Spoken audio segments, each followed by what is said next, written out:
Qarshidan o'zi yoqtirib kuzatadigan bloger kim? Katta bo'ladi-ku.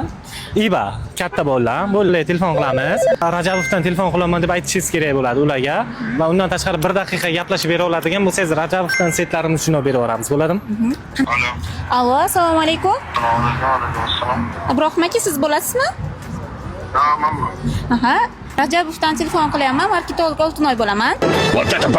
Rajabov mahsulotlarini reklama qilishga taklif qilmoqchi edik, akajon. Mayli, istoriya bos. Rajabov sizni mazali, tabiiy, sifatli yogurtlarimizni tatib ko'rishga taklif qilamiz. Yogurt nafaqat mazali, balki organizm uchun ham juda ham foydali bo'ladi. Yogurtlarimiz turli xil ta'mlar va Qashqadaryoning istalgan do'konlarida topishingiz mumkin. Va hamyonbop narxlarda deb siz uchun deb reklama qilib berishingiz kerak, akajon. Qancha bilan qo'yib berasiz, akajon? Qara, bir martali istoriya. Ustadan ko'p. Qachon qo'yib berish kerak sizlar? Xo'p, ertaga. Xo'p, sizga qayta aloqaga chiqaman. Xo'p, rahmat. Kattakon. Ajoyib, 1 minutdan ko'p gaplashib bera olganingiz uchun Rajabov yogurtlaridan setlarimizni qabul qila olasiz. Bemalol. Uzr.